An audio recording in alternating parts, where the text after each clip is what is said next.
IPF Worlds 2025 has come to an exciting conclusion, and this is the second part of my takeaways, looking at the heavier weight classes, so from the 69s to the 84 pluses on the women's, and the 93s to the 120 pluses on the men's. Okay, number one, you cannot forget about the B group. So in the 69 kilo class, this was obviously dominated by Agatha Shitko, who I'll talk about more in a second, and Carola Garra took a second place that we knew she was the heavy favorite for. But in third, we saw Chandler Babb from the B group finish on podium with a 570 kilo total. She had an awesome day going 9 for 9, a 15 kilo platform PB.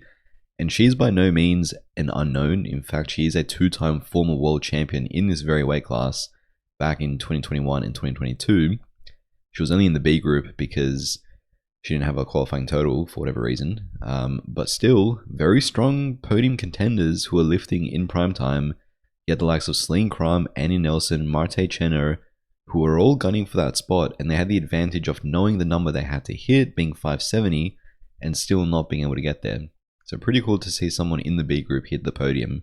But the other B group performance we saw was in the 93s on the men's side by, I hope I don't butcher this, but Ayman Ibrahim El Khalil Nawari of Algeria, who we saw come out and hit a world record junior deadlift with 367.5, which gave him deadlift gold. Now, I don't know about, it was a close call. It definitely could have gone either way. Lockout was a bit dodge, but they gave it to him, fair enough. And he walked away with an 862.5 kilo total, which was also a junior world record in the total as well as a deadlift. And like I mentioned, got deadlift gold, which is pretty cool against a pretty strong contender of pullers in the 93 kilo class, which I'll go through in more detail later. But 5th place in a pretty star-studded 93 lineup with a total in the 860s. It wasn't that long ago that a total in the 860s put you right there in podium contention. So this guy is one to watch out for. And yet another reminder that you cannot overlook the B group. Takeaway number 2, Agatha Shitko is the strongest 63, 69, 76, and 84 in the world. So Agatha Shitko obviously won her weight class. She was lifting the 69s this year. She ended up hitting a 612.5 kilo total, but more significantly, she only weighed in at 63.47. So she was only a touch above the 63s, barely making the minimum weight for her weight class, pulling up Bob Matthews from last year, and she still totaled 612.5. Absolute crazy total. She still won comfortably by almost 30 kilos, and it wasn't even her best day. She went 6 for 9. She missed her third squat, missed her third bench, and passed up on her second deadlift before coming out to take her third. But she was dominant all day long. She was never going to be caught. And it's not like she was lifting against no one. She had the second strongest 69 out there in Carola Garra. So she definitely had some opposition, but she's just that good that even when weighing at the minimum end of the weight class, she's still far and away better than the second best in the weight class. That's how good she is. So we know she's the strongest 69 in the world. Obviously, she has the world record. She has the world title now. She has 2 Sheffield wins in that weight class. She has a 76 world title as well as the former 76 world record, which, by the way, with this performance, she actually tied the 76 kilo champion, Kalina Tongatea, who we'll talk about later as well. So how crazy is that? So I think it's pretty clear to say she's the strongest 69 and 76 in the world. And given that she weighed in just a touch above 63s, she could have made the 63s. Well, the winning 63 total was 565 by Albert Borstrom, which I covered in the previous video, but that was a crazy performance in and of itself. But here's Agatha Shitko, almost 50 kilos above that, only half a kilo above the weight class limit. I think the only controversial one in this is to say she's the strongest 84 in the world. Now, Amanda Lawrence obviously is the 84 kilo queen who ended up winning. However, she only totaled 627.5. Which is only 15 kilos above what Agatha did. Now, obviously they weren't lifting head to head. Did Amanda Lawrence have more kilos left? Yes, of course she did. Did Agatha have more kilos left as well, even though she missed a few lifts? Maybe, potentially.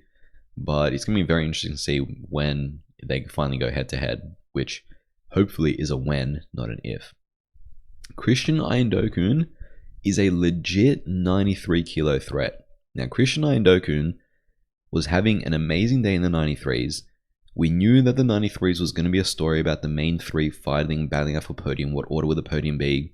I don't think anyone thought Christian Eindhoven had a legit chance of creeping into that top three. We knew he was strong, but I wasn't expecting him to come that close to taking a podium place. So he was on 865, going 8 for 8, having a phenomenal squat and bench session, and he loaded up a world record for his final pull, 374, to take Chance Mitchell's world record. And that's how close he came. He almost locked it out. He couldn't quite get his hips through, but then I think he was going to get there. I think it was his grip eventually that gave out on him. That's how close he got to locking out 374 for a new Delhi Ford record that would have given him an 894 kilo total and would have given him third place, bumping off none other than Jonathan Kaiko from the podium. If you had said that Christian Eindhoven would come within a few inches of bumping off Kaiko from the podium, I would have called you crazy, but here we are. So yeah, Christian Eindhoven is by no means a B tier 93. He's very much in contention with the top guys now, and he's capable of getting close to a 900 kilo total. Number 4, we got to start practicing self handoffs on bench. Now, this is obviously in reference to Jonathan Kaiko and the handoffs he received for his bench press attempts. He did still manage to bench a world record of 246 on his second attempt. Here it is. You can see still shaky. That is far improved from what his first handoff was though. And you can see he manages to grind through it because of how strong he is. But yeah, his first handoff was far worse than that. And that one and the third one weren't much better. He ended up missing 248 on his third attempt. He still got the world record chip, but probably not by as much as he would have hoped. And not as much as he needed, clearly, based on how the day went. I don't want to talk crap about this guy at all. Was it pound for pound one of the worst handoffs in recent powerlifting memory? Probably. Did it cost Jonathan Kaiko vital kilos on his bench that could have made the difference between him finishing in gold versus bronze? Potentially. We'll never know. But I don't think it's this guy's fault at all. I don't think you can blame this guy one bit. I really feel for him, I really do, because imagine carrying the weight of potentially throwing off one of the top competitors. But it is asking a lot from the spotting and loading team to give you a perfect handoff on top of everything else that they have to do. These guys have to load the weights quickly and accurately, because we know the effects of a misload could very much ruin someone's day. Just ask Julius Maddox, right? They also have to then spot the lifters, not too much to the point where they're jumping in early and ruining their attempts prematurely, which we did see later on in the 120s, which I'll cover. But then they also want to jump in not too late to the point where the lifter gets injured or hurt, which we saw in previous worlds years and years ago. Luckily, not so much anymore. So they have to tread a fine line when it comes to spotting to keep the lifter safe but not jump in too early. They have to quickly load the weights under pressure and accurately, and they have to do all this over and over again for hours on end. On top of all this, you expect them to give you a perfect handoff based on a 10-second conversation you have with them in the middle of all the other things on their mind, with the crowd screaming. They can probably barely hear or even understand you. You know, in my mind, I'm surprised we don't see more of this happen and more poor handoffs given. I always found it weird that lifters were putting the setup of their lifts in someone else's hands, literally in someone else's hands, right? And I'm surprised this doesn't happen more often. And to be fair, Jonathan Kaiko, you know, a class act that he is, he absolutely was respectful about it, and said much the same things I did, and you know, it wasn't the guy's fault. But yeah, I just find it weird. Like, what other sport does that, where whatever random volunteer shows up on the day, you're giving him that crucial setup role in your lift, right? Like, that would be the equivalent of, say, I don't even know, like, say, discus or javelin. You allow whatever random volunteer that turns up on the day to set up the apparatus in your hand and set your grip before you go and throw the thing. Like, no, you do that yourself. You're the athlete. You should do that. So yeah, I think more people should be doing self handoffs. I think it's weird that they're not, and I think this is a reminder to that. And yeah, like I said, I think I'm surprised we don't see more of this. And before people say, oh, you know, self handoffs unpractical when you're lifting so much weight, I mean, Devin Williams does self handoffs, and we saw how his bench press went, right? Setting world records in the 120s, benching damn near 600 pounds. if he can do it, there's really no excuse for anyone, in my opinion.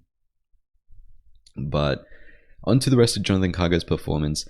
He is the strongest American 93. He proved that at PNATs. But based on this performance, which is all I'm going off for now, he is no longer the strongest 93 in the world.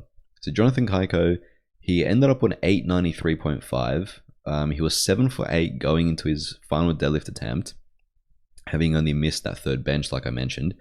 And he attempted 357.5, which was the same weight he hit at PNATs for a 911 kilo total, which would have pulled him into first, but he wasn't quite there. And he ended up finishing in third place in bronze medal position. And this was kind of the story. Jonathan Kygo, after 2024 Sheffield, he took that loss to Gustav, and he took a year-long break of powerlifting. He came back and he answered the questions at PNATs, putting up the biggest 93 total ever, beating a murderer's row of American 93s, domestically proving he's there. But internationally, the questions were, has he kept up with Gustav and Emil in the meantime, who have since gone on to hit similar numbers at Sheffield that Kygo did domestically? And based on this performance, the answer is Gustav and Emil have overtaken him as the strongest 93s in the world. Because based on that performance, I know Kygo said his prep wasn't ideal, and he had a quick turnaround after PA Nats and he couldn't quite get his prep feeling good. But I don't think he had much more kilos. Like, he missed that third bench. He squeezed every kilo off his bench that he could. He was only 2.5 below his squat PB, and that was a tough squat. So he's still very much up there, don't get me wrong, but I think Gustav and Emil at this point in time are the two strongest 93s. Speaking of Gustav and Emil, they continue to be neck and neck with nothing separating them, but this time Emil is the one that emerges on top. Boy, are these two close. So Gustav Hedlund also had a pretty, not his best day, but not a terrible day. He was 897.5 going into his final pull, 7 for 8, only missing his third squat, which was a 10 kilo jump, which proved pretty pivotal in the end. He attempted this 365 kilo deadlift, which would have given him 912.5 and would have given him the win. It was the final deadlift out of the three contenders, but he wasn't quite there on the day. So he ended up finishing in second place with that 897.5. And like I said, that third squat miss, which was to match his PB of 335, proved to be the difference in the end. Because had he have got that, I don't know if Emil would have been able to make up those kilos against him. But yeah, they are so close. I mean, we saw at Worlds last year, Gustav just barely beat Emil after Emil dropped his final deadlift, and Gustav came and hit it for the win. Then we saw at Sheffield, Gustav hitting his final pull, but then Emil crashed it with a Hail Mary third deadlift that he ended up getting to beat him by 2.5 kilos. And now Emil beat him again. These two are so close, it just comes down to on the day who makes those final pulls, it seems. But Emil Krastev this time emerges as the winner, 910 kilos. He had a 7 for 9 day. He missed his second squat, but he went up anyway and got it on his third, which was risky, but he paid off. And then he ended up missing his third deadlift of 362.5, which when I was watching, I thought we were about to see a repeat of last year, where Emil misses his third deadlift and Gustav comes out and pulls for the win, except this time Gustav missed. Luckily for Emil, or else he would have been kicking himself for letting the same thing happen. This time it wasn't a grip issue on a final deadlift. I think his knees weren't quite fully locked, which similar to Sheffield, and I sort of predicted, I didn't think Emil would get his third deadlift because I think the Sheffield one was as borderline as you can get. But, even though he didn't end up needing it, and he got the win, which is always a feel-good thing. It's good to see Emil Krastev finally get the win. He's been on the podium before 4 times, 2 silvers and 2 bronzes, I believe. So finally breaks through and gets a gold after being on the podium in 4 previous years. And now Gustav, Kygo, and Emil are all world champions. And this is a heck of a 93 rivalry. So yeah, it's good to see Emil Krastev finally get the job done and emerge victorious in a sensational battle. And I'm interested to see what he can do at Sheffield. I'm sure there'll be another 93 at Sheffield against him. Number 7, Cranen Wolford and Laura Motalin are closing in on Karlina Tongatea. So Laura Motalin had a stronger than expected day, hitting 590 kilos. She was 7 for 8 going to a final pull, missing only her opening bench. And that attempt right there was 255. That would have given her 602.5, which would have placed her in the lead at the time, although Carlina pulled after her, also pulled 255, or successfully pulled 255, to move further into first place. And then Cranen came out, who was 595, having a great day, 8 for 8 going to the final pool, loaded up 262.5, which would have given her the win, would have given her 612.5 and the win over Carlina on bodyweight. And based on her second, I didn't think this was going to be close at all. It ended up being closer than I thought it would. Laura's attempt wasn't particularly close, but this one was. She gets it above the knee, and boy did she not give that up without a fight. That was about as close as you can get, and she couldn't quite get it, but man, Cranen and Laura both pushed Carlina, and Carlina had to make that final pull, which I thought that was going to be a tough ask, and it was a tough ask, but she grinded through it. And they pushed her to the very limit, because if she would not have got that final lift, Cranen could have loaded less than that and definitely got the win based on how close that one was. But Carlina ended up getting the job done, and she reclaims her throne after losing it last year to Agatha, who since dropped down, although she totaled the same as Agatha, a very light Agatha at that. But she totaled 612.5. Pretty good day, going 8 for 9. She did end up missing her one of her squats, which ended up could have been pivotal on the day. Like I said, she had to squeeze out every other killer she could on bench and deadlift to finish out over Cranen and Laura. But yeah, this was closer than we thought. It still matched the nominations. It still matched my predictions and the predictions of most. But I don't think anyone was predicting it to be quite that close. So yeah, Carlina doesn't have as wide a spread on the rest of the 76ers as we potentially thought she did, which just makes the class all that much more exciting. Number 8, even the best can bomb. Now, the 105s, this was a shock. So, first we're going to talk about Corentin Clement, who was the reigning European champion coming into this. He missed his opening squat of 300 kilos on depth. He jumped up 20 kilos to 320, missed it on depth again. And then he jumped up a further 15 to 335 on his third squat, which is what you see here. And this one, he sunk it deeper. Depth wasn't an issue. He stands up with it, but he still gets red lighted for it. And he got red lighted not for depth, but I believe it was for not standing fully erect, either at the start or at the finish of the lift. Now, the thing with Coco squats is they all look like that, right? They all look like that. That's just how the French bar squats look like. We saw another French lifter in the 83s and 93s, I can't remember now, who also almost bombed out, missing his first 2 squats and just barely getting on his third. So a pretty tough call for Coco. I can appreciate that he went all in because he wanted to keep pace for podium, which in hindsight, he would have been kicking himself based on what happened with deadlifts and Anatoly bombing out. Corentin Clement definitely would have been in contention for podium after that, because the guy who finished on podium, Emil Norling, in bronze medal position, was the same guy that Coco beat just a few months prior at Euros. Granted, it was with Emil Norling finished with a much higher total this time, but still, I'm sure Coco would have been kicking himself after missing all his squats, although, man, that's a tough call. Yeah, I thought that was a good lift personally, but I think he needs to modify some of that technique to make it work. The other surprise, and this was even more shocking to me than Coco squats, Anatoly Novopesmeni bombing out on deadlifts. This was a huge surprise. So Anatoly was 4 for 6 going into deadlifts. He missed his second squat, came back, got on his third, and missed his final bench. But as always, he's a subtotal lifter. He probably wasn't looking for the win, but was still very much looking as a strong podium favorite. And he opened with 345. Now, imagine this, right? I'm watching the deadlift openers, and I see Anthony McNaughton come out for his opener. Then I see Keenan Lee come out for his opener. Then I see Regan Stagakis come out for his opener. Then I see Emil Norling come out for his opener. And I'm thinking to myself, where the hell is Anatoly? I genuinely rewound the stream because I thought I'd missed it. I thought I'd just spaced out completely and missed the fact that Anatoly took an opener. Because I'm thinking, there's no way that he's opening heavier than all of these guys are. Every other lifter I mentioned there is like a 370 kilo deadlifter. Anatoly's best is between 340 and 350, right? And he usually fails on grip. When I saw him opening at 345, first of all, I was baffled. But second of all, I thought, okay, only one of two things can happen from here. Either he's going to get this and his deadlifts are going to look amazing and he's going to be a contender. He's going to lock up podium, but also contend for the top 2 spots.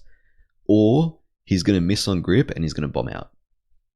And I ended up being right with the second one because he missed 345 3 times. Each time it was his grip. That's about as far as he got it each time. I think that screen grab was from his third and final attempt, but each attempt looked pretty similar. And yeah, this perplexed me to say the least. You wouldn't expect this from Anatoly, a guy who has a wealth of experience, literally one of the greatest to ever do it, a 3-time world champion in 2 weight classes, a multiple-time world record holder in 2 weight classes. This guy is as credentialed as you can get, one of the goats of the sport, and for him to make a blunder like this, yeah, I could not believe what was going on. Now, if it's any consolation for him, if he had got this lift on any one of his 3 attempts, he would have totaled, or he would have had a total of 932.5, which in the end wouldn't have been enough for podium anyway. Emil Norling podiumed with 935. So if it's any consolation, even if he had got this on, say, his last attempt, he still would have finished off podium. And for someone as credentialed as Anatoly, I don't think he cares too much. Or I don't think there's too much difference between bombing out versus finishing off podium, right? Like if he doesn't medal, if he bombs out, that's just a failure either way for him, right? So I guess that's some consolation. But even then, I had no idea what they were thinking. I mean, I said coming into this, his deadlift was looking good in training. That 315 for 7 set without straps looked promising. But still, 345, like I said, his top end deadlift is usually between 340 and 350. And a failure on grip is not a technical failure, that's a strength miss. Yes, it is grip strength, but there's still a strength miss, and it's very hard to correct a grip strength failure, especially with how quick the flights were and how quick the turnaround was. So, yeah, this was a reminder that, with Coco and Anatoly, 2 very experienced guys, even the best sometimes can bomb out. Number 9. It's only a matter of time before Sanchez Dillon becomes the biggest IPF deadlifter ever. So Sanchez Dillon was 867.5. He ended up finishing in 7th place. However, we all knew he was there for one thing and one thing only, and that was the heaviest IPF deadlift ever, which he attempted, and that's how close he got it. 411.5 would have broken the world record for the heaviest deadlift ever, which I did a full video of before. I'll leave that link in the description. We all knew he was going to come out for it. And if we're being honest, his second attempt didn't look too great. I thought it definitely was not going to be there. I'm glad they loaded it up because they had nothing to lose anyway. He was never going to be in podium contention. But he actually got it closer than what I thought he would. It actually moved better than his second was. And that's how close he ended up getting it. That was how close he got to locking out 411.5. And based on that attempt, I think it's only a matter of time before Sanchez Dillon gets it.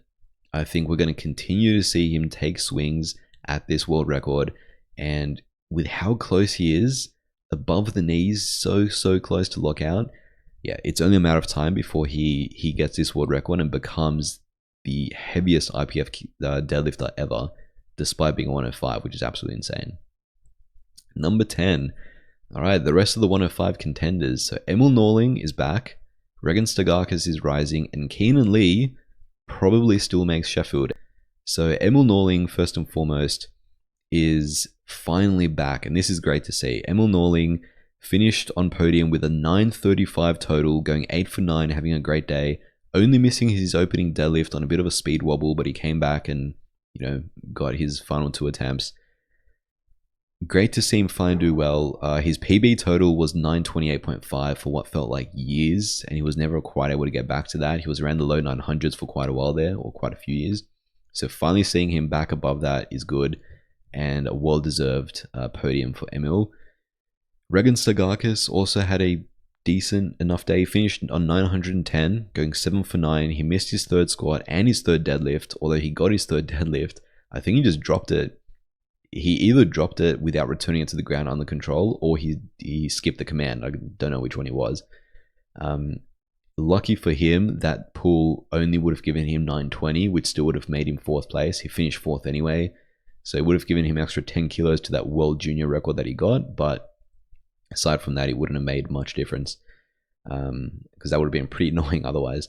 But yeah, he's definitely on the come up and he's looking strong, and we're going to see a lot more of him in the future, I'm sure. And Keenan Lee ended up having a great 9 for 9 day. He got every kilo out of himself that he could, and he got 950, finishing in strong second place, getting silver. Now, the reason I say he probably still makes Sheffield and his Sheffield dreams come true is because 950 is still 9.5 kilos above the 105 world record, or above what it was. So based on how the Sheffield qualifications, Keenan Lee is almost definitely going to get in based on the second round of qualification. However, the 105s was a story of one man, and that is Anthony McNaughton. Anthony McNaughton is the real deal, but did he push too much for Sheffield? So talk about an amazing day. He went 8 for 9, sorry. He missed his second squat. He retook on his third and got it. It was a depth call. He annihilated the bench press world record. 250.5 is 16 kilos above, 16.5 kilos above what the world record was at the start of the flight. He totaled 975.5, which is pretty damn crazy. That's a 35 kilo increase off the world record, which stood at 940.5 held by Anatoly going into this. And 35 close to the world record is huge. Now the question was, did he need that much? And honestly, when I saw him come out for his third deadlift, which on his second he pulled 355, which already gave him 965.5, already a 25 kilo jump of the world record, and he was 20 plus kilos ahead of Keenan Lee, I thought he wasn't going to take his third. And when he did take his third, I'm like, okay, cool. You made a statement, 975.5. That's only 3 kilos off of the 120 IPF world record, right? So he's within 3 kilos of the world record above him in weight class. But, was that extra 10 kilos necessary? Probably not. I mean, could Keenan Lee have loaded up another 25, 30 kilos on his deadlift for a Hail Mary? I highly doubt he would have got it, but fair enough. I guess they played it safe. With that being said, though, I think he had a lot more kilos left in him. His squat clearly was not top end, nor was his bench, nor was his deadlift, to be honest. I think he had more on each lift. In fact, I think he's good for 1,000. And I guess the question with him was, he totaled 979 at PA Nats. Can he do it internationally on the international judging with the travel, all that? The answer is a resounding yes. He came within 3.5 kilos of his PA Nats performance total, and he made it look just as easy. So I think Anthony McNaughton is good for 1,000, and I think 1,000 probably will fall at Sheffield, which, to be fair, I don't think those 10 kilos would make too much difference. I think Anthony McNaughton at this point has to be considered a heavy favorite for Sheffield. Amanda Lawrence's domination continues, but is she the underdog against Agata Shitko? So Amanda Lawrence ended up on 627.5, winning her 6th world title. Absolutely insane. Her dominance has been crazy over this weight class. She went 7 for 9, missing her third squat, and she passed on her third deadlift, which she ended up actually losing the world record to Ziana Azariah, who finished in silver, as we thought. But I don't think she cares too much about the deadlift world record. I'm sure she'll reattempt it at Sheffield. Her domination continues, and look, this win was never in question, right? However, is she the underdog against Agata Shitko? I think she is. I don't know if this is a hot take or not, but I reckon if you polled a bunch of people right now and asked them, who do you think will win a head-to-head matchup of Amanda Lawrence versus Agata Shitko when Agata Shitko goes back up to the 84 class? I mean, I've got to give it to Agata. She's only 15 kilos below this total, pretty much 3 weight classes down, right? She was essentially a 63. So I think at this point, it's hard to pick Amanda Lawrence against Agata, which is crazy to say over a 6-time world champion who's so dominant in this weight class. But yeah, I hope we see that matchup sooner rather than later, so it's not going to be a past prime Amanda Lawrence. She did have more kilos left, right? This was by no means top end. She did miss her third squat on strength, but I think she took a conservative bench, and like I said, she didn't even come out for her third pull. So it was definitely not a top end, but man, I think Agata is probably going to beat her when she goes up. I just can't wait to see it. And like I mentioned, Ziana Azariah in silver, Jess Bittner in bronze, just as everyone predicted for the rest of the podium. All right, onto the 120s, and boy, this was wild. Abdul Majid Suleiman, was he robbed of podium? So Mo, as he's commonly referred to as, He was having an amazing day. He was on 937.5. He was 8 for 8, having made all of his squat and his bench attempts. And his third squat and third bench were absolute insane grinds that he managed to squeeze every kilo out of himself that he could. So he was looking good. He came out for 377.5 on his final pull, which would have moved him provincially into first place with all the other contenders still to pull after him. And that's what it looked like. Now, he got red lighted for lockout. Soft lockout, I believe, was the call. And when I was watching that back, I was like, you know what? Okay, looked slightly soft. But when they showed the other angle and I compared it to his second pull, I honestly think it was good. So this was his second deadlift of 362.5, and that lift was given to him as a good lift. And this was his third pull of 377.5. Now, if you're asking me to play spot the difference with this, I'm pointing at the plates. But apart from that, there's not a whole lot else. Maybe you can say he's slightly more hunched over in that second one. You know, you can see a bit more wrinkles in his singlet around the belt line. But, man, to me, I still think that's good. His shoulders probably aren't as far back. From this angle, it looked like a good lift, and this is what convinced me that it was probably robbed off podium. But, you know, you probably would need to see a side angle to actually make that call, which I'm assuming that's what the jury use. I would hope so anyway, to make their calls. So, yeah, probably from that view you can tell more. But, man, Mo came so close and was having such a fantastic day. Like, I would feel very hard done by. He ended up finishing in 5th place, but that pull, if he would have got it, which I think he should have, that he actually would have finished in 2nd. So he was that close to getting a silver medal. Joseph McDonald should have pulled off a massive upset, but he fumbled his victory. Now, Joseph McDonald, we all knew was a dark horse coming in, but man, even I didn't expect him to be this strong. He was 945 going to his last deadlift, 7 for 8, getting all his lifts in except for his third bench, which was only a 2.5 kilo jump anyway, so he didn't lose too many kilos there.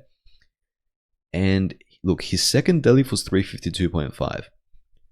When I saw his third deadlift of 385, that was my reaction. I sighed to myself thinking, what are they doing? Because he was 945. At that point, first place was only 952.5. He took a 32.5 kilo jump to his third deadlift, and his second looked fine. It didn't look like he had another 30 kilos left.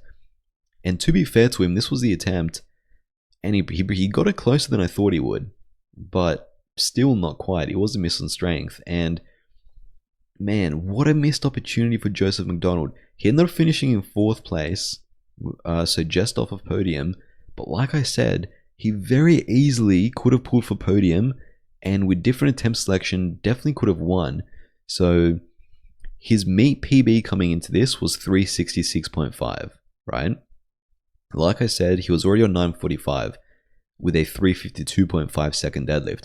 If they had just made a 7.5 kilo jump, that would have given him 952.5 to move him provincially into first place, with Nonso and Etienne still to pull after him. Now, obviously, we know what happened there. Etienne would have beat him, but Joseph McDonald very easily could have locked up podium. Not only that, they could have loaded a much more realistic number, and they could have won. We knew what happened with Etienne and Nonso's deadlift. We knew Etienne didn't have a single kilo more than 390, and we knew Nonso missed 400. So they didn't have to load up a crazy 385 Hail Mary. In fact, if they had loaded up 370 kilos, that would have given him 962.5, and that would have given him the win. He would have been a world champion. Now, obviously, this is in hindsight. At the time, they didn't know what Etienne and Nonso had. They probably assumed that Etienne and Nonso both had 400 plus, based on, you know, their projections. Hence why they loaded 385 to try and, you know, force them to pull more than what they could. But he didn't need that much. I don't know why he jumped so much.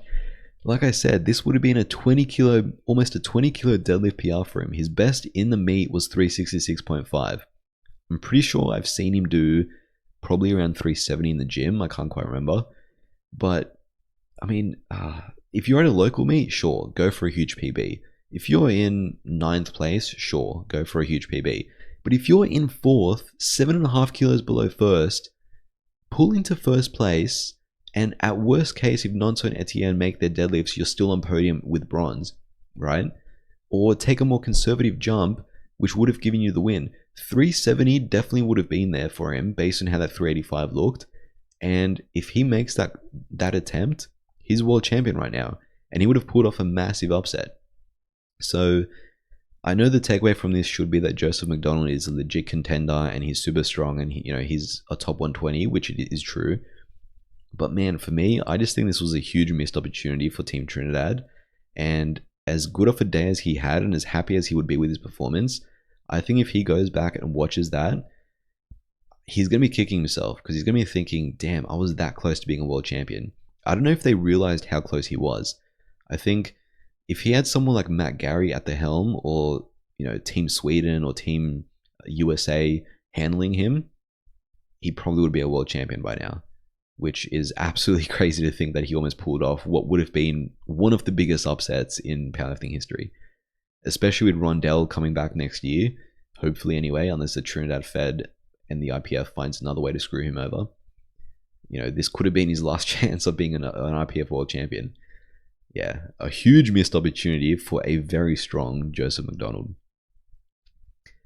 Number 15, Nonso Chinye's deadlift curse is not over yet, but his time will come. So Nonso ended up, as we know, in second place. He was 952.5 going to his last pull, 7 for 8, missing his third squat, controversially with the spotting team jumping in early, although I do think he was going to miss that anyway on strength, even though I do think they jumped in early and robbed him of the opportunity to try and grind it out.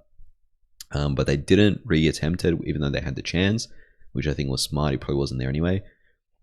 But aside from that, he would made all his lifts, and his 390 deadlift was moving well on his second attempt. And he jumped to 400, which is what he needed for the win, for 962.5, which would have beaten Etienne on bodyweight. And God, did he come close. This was the same number that he pulled at Euros just a few months prior at shocking speed, but this time for the world title, he couldn't quite get it. I think his fingers cramped up there at the end. Yeah, this was a bit of a surprise, I'm not going to lie. I think everyone watching this, when we knew that the number Nonso had to put to win was 400, I think we all thought he was going to get it, which I realize is quite a bit of pressure to put on a 20-year-old's shoulders. But I mean, it was just a few months prior at Euros, like I said, where he had pulled 400 with ease, with plenty left in the tank seemingly. Yeah, we all knew he was going to pull for the win, but if you had told me that a 400 kilo pull for the win was all he would have needed, I think Nonso and Team GB would have taken that outcome happily, knowing they had that in the tank. But unfortunately, it wasn't to be on that day.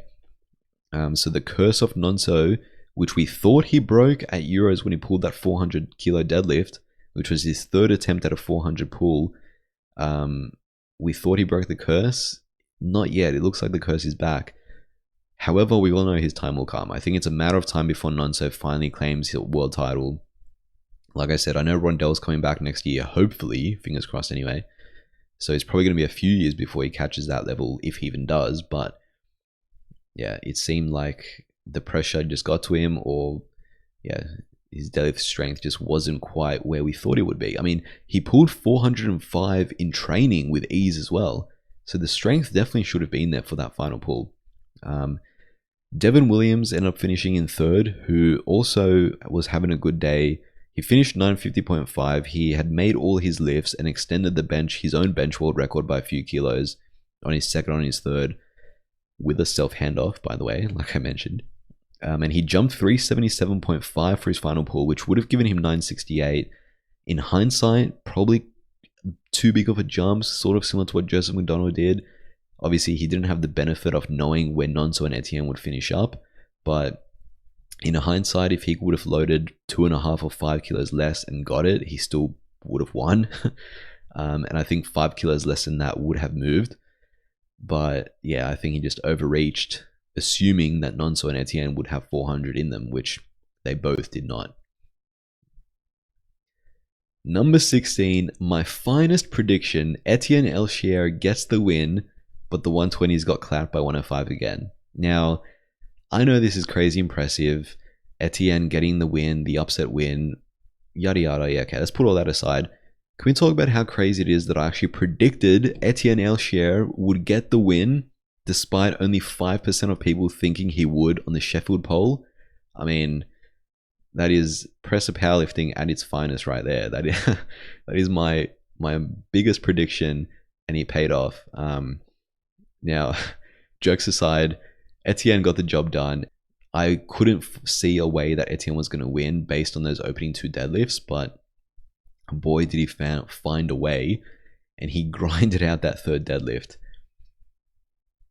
So yeah, Etienne ended up finishing with 962.5. He went 7 for 9. He missed his 3rd squat, which didn't end up being too costly given that Nonso also missed his 3rd squat. He had a much better bench than before, benching 232.5, I believe, which was like a 15 kilo PB. And he pulled 390. Like I mentioned, he missed his deadlift opener, went up anyway, got on his second. His second looked tough, took a 10 kilo jump to 390, and he did not have a kilo more than that. And this is sort of what I was saying with Joseph McDonald and Devin Williams. This just shows on your 3rd attempt, you don't have to overreach and take a PB. Like, Etienne's done 396 before, right? That was the world record before Nonso's 400. He didn't have that in the tank. It would have been very easy for him to try and load 395 or 400.5 to try and push Nonso. It clearly wasn't there. He loaded what he knew he had, and he asked the question of Nonso to say, okay, do you have what it takes to pull for the win? I know it's only 400, which you've done before, but can you do it now under the pressure? And if he can, fair play to him, he beat you, right? But you at least ask the question. That's why Joseph McDonald's attempt selection on that 3rd deadlift is puzzling to me, and even Devin Williams probably put in more than what he needed to. He would definitely put in more than what he should have. But regardless, Etienne gets it done. That final deadlift was a grind, but he fought through it, and it was his bench press that actually carried his total here. His bench, which last year was a story, he almost bombed out on his bench. This year, he got all 3 attempts in and hit a huge 15 kilo PB, and that's what ended up giving him the vital kilos that he needed to get the job done. Etienne Elchier pulls off a huge upset, which I called, and yeah, crazy performance. However, second part of this takeaway, this is becoming a bit of a theme now. This is pretty much the 2nd year in a row where the 120s got clapped by 105. So last year, Bob Matthews was lifting in the 120s, weighing just over 105, and he beat everyone. This year, Anthony McNaughton totaled 975.5, which ended up being 13 kilos heavier than what Etienne totaled to win the 120s, which I don't think we were expecting. I think pretty much everyone thought we would see the total world record fall at Worlds this year. If you would have said that the winning total in the 120s was 962.5, that would have been quite a shock, really, especially given that Nonso hit a pretty smooth 965 at Euros. Like I said, the world's pressure, I guess, is just different, right? But yeah, it's become a bit of a theme that these 105s are stronger than the 120s. So I think Etienne, it's going to be cool to see him at Sheffield. I really look forward to see what he can do. I think he is very well capable of hitting the world record total. But with how strong Anthony McNaughton is looking, I think he's capable of 1,000 with a much higher probability than what Etienne would be capable of 1,000 with at this point in time anyway, based on that performance. So yeah, Rondell needs to come back to show these 120s how it's done, because they can't keep losing to the weight class below them. But it's a very impressive win there by Etienne. Number 17, was Sunita Mulu robbed of the win? So Sunita obviously coming in as the favorite, defending champion, and also the world record holder, the strongest female that ever lived. And she didn't have her best day. She ended up on 717.5, going 5 for 9.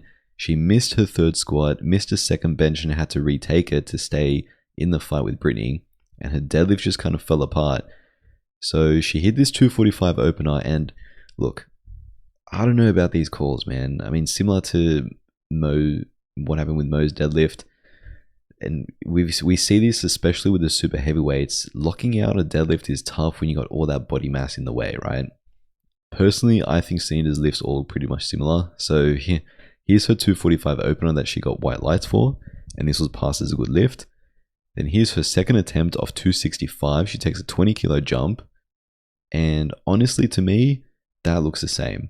That should have been given, and that was a rough call. It was 2-1 and no lift. Jury looked at it, they didn't overturn it. Again, if you're setting that precedent on the first lift and giving that a good lift, surely you have to pass that second one as well. But then she moved up 2.5 kilos on her third to pull for the win, because Brittany matched what her total would have been had Sunita hit that second deadlift. So Sunita had to move up to take first place back. So she loaded 267.5 on her third pull for the win, and that's what that looked like. Now, I see a bit more of a difference there. Her knees look slightly softer, maybe not as locked out.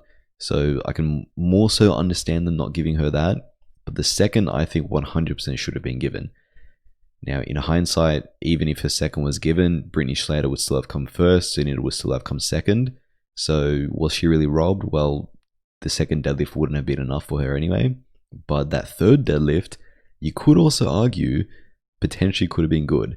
Now, again, I don't have the side views that the jury presumably have, so maybe there's more of a difference there, but there was some pretty harsh calls when it comes to deadlift lockouts in the super heavyweight sessions.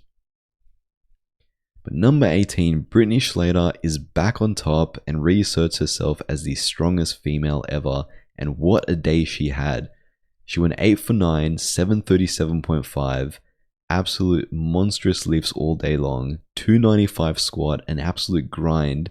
I thought she was going to miss it, but she just fights through the sticking point. A 162.5 bench that flew, and a 280 kilo deadlift that would have been the world record if it wasn't for a certain Australian. But that gave her a 737.5 total, the biggest female total ever, breaking Sunita's world record, and more importantly, reclaiming the title and getting, I believe that's her third world's title now. So crafting out quite a resume.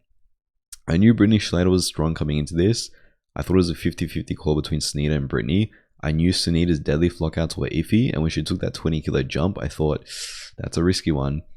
And Brittany, her strength prevails, and she seems to be the only top super heavyweight contender who doesn't have lockout issues when it comes to a deadlift. Sort of similar to what we saw with Bonica Brown 2 years ago when she bombed out. But yeah, Brittany looked very strong and deservedly walked away the champion, I think, despite the slight controversy around Sunita's deadlifts. Ended up finishing in first, Sunita in 2, and Natalie Lalai ended up on podium, just like I predicted, 688 kilos. She took the world record deadlift on her second with 285.5. Brittany Schlatter attempted to retake with 286 on her third. That was the only lift she missed on the day, but she didn't even need it to win. And then, having clinched podium on her second pull, Natalie Lalai goes up to 290 something. I forget what it even was, a ridiculous number, and she almost got it. She just missed grip right at lockout, just couldn't get the down command before her grip gave out. But Natalie Lalai is the strongest deadlifter alive on the female side, for sure.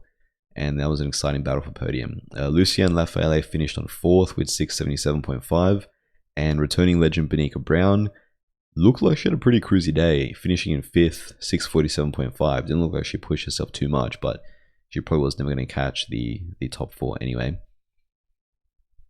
Number 19, Timur Semkaradze is still a contender, but only if he continues the drop down to the 120 weight class. So the big question marks coming in around Timur is, where was his strength going to be at? Obviously last year he was 1087.5 and pushed Jesus quite a bit. That actually would have won this year based on where his Jesus landed, which we'll talk about in a second. But Timur ended up hitting 960, finished off podium in 5th position. He missed quite a few lifts during the day. He took a 20 kilo jump from his opening deadlift to 390 on his second, which he lifted, but it wasn't given to him. Again, you know, they red lighted him for whether it was a soft lockout or ramping. I'm not exactly sure what the call was or what the infraction was, but he didn't get that on a technicality. And then he came out on his third and upped it to 405 to pull for podium. So in hindsight, even if he had got that second deadlift given to him, it wouldn't have mattered because he was too far off podium on this day, because he lost too many kilos on his lifts with the cut. So his bodyweight was 134, which he's kind of in no man's land now, because He's dropped that much body weight that he's no longer a top 120 plus contender. And when I say top 120 plus contender, I'm talking, potentially pushing Jesus, podium threat, or podium lock, that sort of thing. It was a strong podium this year, without a doubt, but a prime teamer Sam Karadze would probably have beaten this version of Jesus, if we're being honest, assuming he had showed up at his best as well, right? But I think Teamer now, he either needs to go back up to what he was and be a full-on 120 plus, or he just needs to continue the cut down to the 120s. Because a 960 total in the 120s is only 2.5 kilos less than what won it.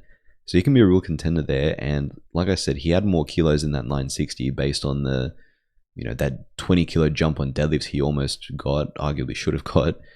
And also, I think he only had one bench attempt, missed it on his second on a technicality, and then didn't come out for his third. So I think he needs to decide which way he wants to go. Does he want to continue to drop down, or does he want to go back up?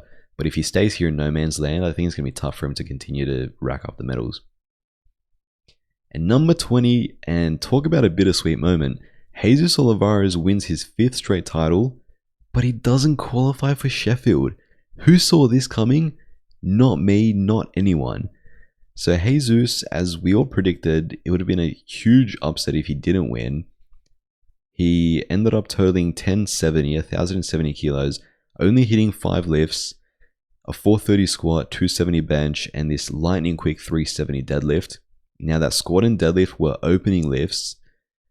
He had a bit of a mishap on his squat where I think the rack height was too high and he struggled to unrack it, and then he missed it on strength, the 455. And the last 2 years we've seen him, so 2023 and 2024, we've seen him pass his 3rd squat, and I thought he was going to do the same, but given that he missed 455, I wasn't sure if he was going to retake it, because I was thinking to myself, okay, 1095 is what he needs to qualify for Sheffield. A 430 squat means his deadlift has to be on point. Based on his training, we thought his deadlift was going to be on point. Unfortunately, the same issues continue to plague him. So that lightning quick 370 opener, he jumped up to 395 on his second, which would have given him 1095, which would have been the Sheffield qualifier, 95% of his own world record. But unfortunately, he couldn't quite get it. And this was his 3rd attempt at it when he retook it. And you can see his right hand opening up, couldn't quite lock it out. His 2nd attempt looked pretty similar to that. I think his grip was better, but his knees were soft / ramping, or whatever the infraction was. So it wasn't given to him, despite all the strength in the world being there. It's the same old story with Jesus when it comes to deadlifts, man. The talk going into this was his prep was amazing, and we might even see him push for his world record. That's what people were saying. Now, personally, I thought his world record was not realistic for him on this day under these conditions. However, I thought we were going to see the best version of Jesus we had seen since 2023 Sheffield. So somewhere between 1112.5 and 1152.5. I did not think that he was not going to total 95% of his world record and not make Sheffield. This is a pretty big thing. Like, we're going to see Sheffield, the first Sheffield without Jesus in it, which is going to be a pretty big miss for the event. But the rest of the podium, Chen Kochak finally gets a silver medal. He's been on podium before, but this time he gets silver, 997.5, and Chen Kochak uncharacteristically had a good day. I was expecting a typical 5 or 6 for 9 out of Chen Kochak, but he actually had a great day, only missing his opening deadlift, but then getting 2nd and 3rd in, so going 8 for 9, 997.5, and AJ Sharma coming in 3rd with 995. So we were that close. We were 5 kilos off of seeing a 1,000 kilo podium, which would have been pretty cool. Jesus got the job done with ease. But yeah, the big storyline coming out of this is we're not going to see Jesus at Sheffield for the first time ever. It's going to be that's a pretty big shock and a pretty big miss for the event. But there you have it. Those are my 20 takeaways from the rest of Worlds. It's been an amazing championships, and I feel bad that we're going to have to wait another year to see IPF Worlds roll around. I'm already starting to count down the days. But let me know what you guys thought about this year's Worlds.